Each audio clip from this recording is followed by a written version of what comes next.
Brought to you by Technopova Curve 5G. Discover new horizon.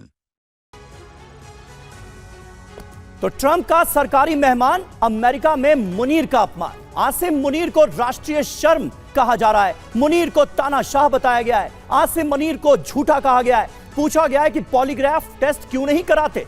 Asim Munir को लगातार जिस तरह के वहां पर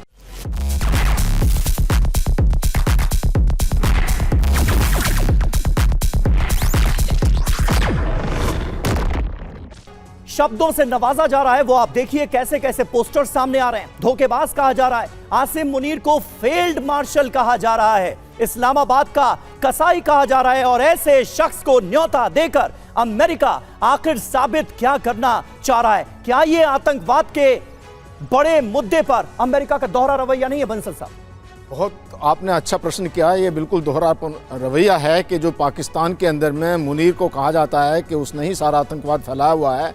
इसके अलावा जो अभी देखिए एक पाकिस्तानी जो कनाडा के अंदर में था, वो 7 अक्टूबर को बहुत बड़ा एक फायरिंग करने वाला था, जो कि वहाँ की जो जनता है जो जूस के ऊपर में वो सब कुछ देखा गया। और इसके देखिए मुनीर को जो है अभी 25 मार्च 2025 को ही दो ऐसे दो डेमोक्रेट के भी एक सेनेट थे जिसका नाम था जो विलियम, और दूसरे थे रिपब्लिकन के जिमी। उन्होंने एक प्रस्ताव पेश किया था कि इनके अगेंस्ट में एक सैंक्शन लगाई जाए, क्योंकि इन्होंने वहाँ पे जो उत्पीड़न किया हुआ है जनता का और जो पॉलिटिशियन का, और इंक्लूडिंग वो तो ये भी कह रहे थे कि जो खान का भी जो है, इमरान खान का भी क्या हुआ है ऐसी स्थिति में उसको। तो ये सब कुछ देखते हुए ये बड़े एक शर्म की बात है कि जो पाकिस्तान के जो एक कातिल को जो एक है वो ऐसा आदमी उसको बुलाया जा रहा है। और जो वहाँ पे अभी प्रदर्शन हुए थे इनके टाइम स्क्वायर के ऊपर में पीटीआई ने किए थे और फिर करने जा रहे हैं। और आपने जैसा कहा कि अमेरिका के अंदर में भी प्रदर्शन हो रहे हैं, तो इनसे लेकिन अपने सिर्फ सेल्फ इंटरेस्ट के लिए, उसमें से जो ये बताया मनीष जी ने बिल्कुल सही बताया।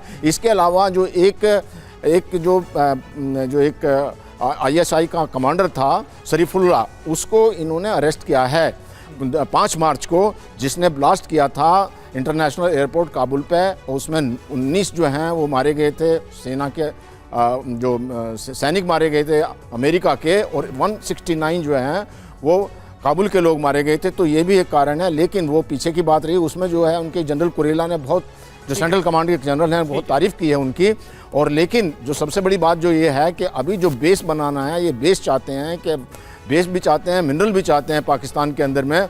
उनको जो प्राप्त करने के लिए सारी रचनाएं रची जा रही हैं, और उसके साथ साथ चाइना को काउंटर। बिल्कुल बंसल सर, लेकिन सवाल ये है कि आतंक परस्त देश और जो आतंकवादी हैं उनका साथ देकर क्या अमेरिका को मिलेगा? क्या 9/11 भूल चुका है अमेरिका?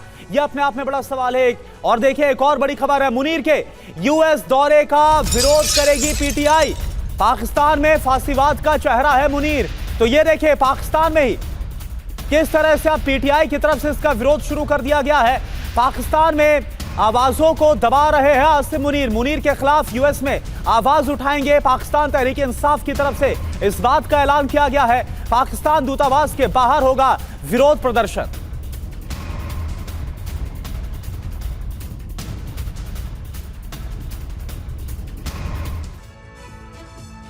तो देखिए बड़े पैमाने पर विरोध प्रदर्शन की तैयारी है। वहीं पाकिस्तानी पत्रकार मोहित पीरजादा ने कहा है कि पीटीआई के प्रदर्शन से अमेरिकी सरकार पर इस बात का प्रेशर बनेगा कि मुनीर पाकिस्तान में जो कर रहे हैं वो ठीक नहीं है।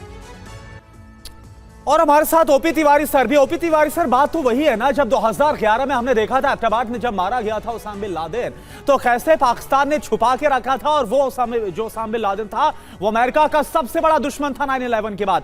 सवाल ये कि क्या सब कुछ भूल बैठा है अमेरिका? करुणा, मैं कुछ बात करना चाहूँगा। दोस्तों में कुछ कॉमन क्वालिटीज होती है। अब देखिए जरा ट्रंप को देखिए और मुनीर को देखिए, इनमें भी कुछ कॉमन क्वालिटीज है। ये एक फील्ड प्रेसिडेंट है और एक फील्ड मार्शल है। तो ये दोनों में कॉमनिटी, ये दोस्ती का एक कॉमन फैक्टर है। इनकी क्वालिटी ऐसी है कि एक साथ जुड़ना चाहते हैं। दूसरी बात कहना चाहूँगा, ये जो अमेरिका जो है, अमेरिका को पाकिस्तान कैसे खुश करना है और मोदी को बहुत तरीके से मालूम है। 2-3 तरीके से पास्ट में भी हमेशा खुश किया है। इतना टेररिस्ट एक्टिविटी किया और एक टेररिस्ट को उन्होंने दे दिया इंडिकेशन और आपने उनको मार के चले गए। इसी प्रकार जैसे अभी बंसल साहब बता रहे थे कि एक टेररिस्ट को जो अमेरिका खोज रहा था उसको पाकिस्तान ने दे दिया। अब तीसरी बात ये देखिए कि पाकिस्तान क्रिप्टो काउंसिल है जो 1 महीने पहले बनी है, अब ट्रंप का अपना पर्सनल फायदा और अपने जो इससे पर्सनल लोग जो आ रहे हैं, जो टर्की और पाकिस्तान और बांग्लादेश में घुस के अपनी दोस्ती और अपना बिजनेस फैलाना चाह रहे हैं, ये एक और कारण है कि ये पाकिस्तान से दोस्ती बढ़ाना चाहता है और किसी तरीके से करना चाहता है। मैं एक चीज में एक पुरानी एक इंसिडेंट कोट करना चाहूँगा, हो सकता है कि ये प्रॉबिलिटी हो जाए, पूरा हाइपोथिकेटेड केस है।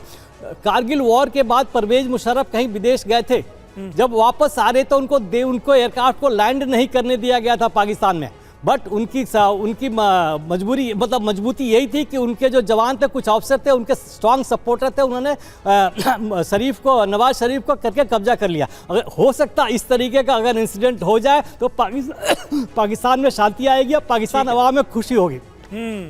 यानी विरोध जो अंदर ही अंदर फल फूल रहा है पाकिस्तान में आसिम मुनीर के खिलाफ, उस पर भी नजर रखनी होगी। और देखिए, इस बीच अहम खबर, यूएस आर्मी परेड पर हिंसक प्रदर्शन की आशंका है। नो किंग्स डे नाम का समूह बड़े पैमाने पर विरोध प्रदर्शन की तैयारी कर रहा है। 14 जून तानाशाही के खिलाफ आवाज उठाने का दिन है, ये घोषणा कर दी गई है। विरोध प्रदर्शन से निपटने के लिए ट्रंप प्रशासन भी पूरी तरह से तैयार है। विरोध की हर आवाज को कुचलने की अमेरिका में की गई है तैयारी। लेकिन जैसा थोड़ी देर पहले हमारे सहयोगी मनीष झा बता रहे थे, बड़े पैमाने पर इस दिन दंगे की आशंका है अमेरिका में। Brought to you by Technopova Curve 5G. Discover new horizon.